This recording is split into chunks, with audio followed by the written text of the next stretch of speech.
A home inspector must inspect the roof because any roof can leak, and it's required by the standards of practice. To inspect a roof that is inaccessible or that cannot be walked on safely, the inspector may use binoculars, look from other vantage points.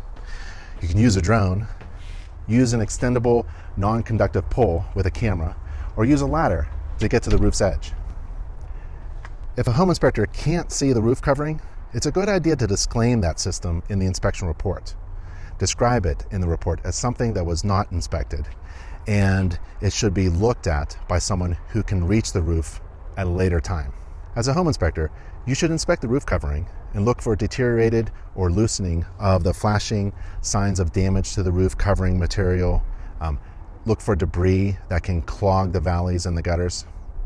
Carefully look at the home's exterior walls and the trim for deterioration that may be developing beneath the eaves of sloped roofs, especially when there are no overhangs or gutters. Unlike this roof, has an overhang and a gutter system.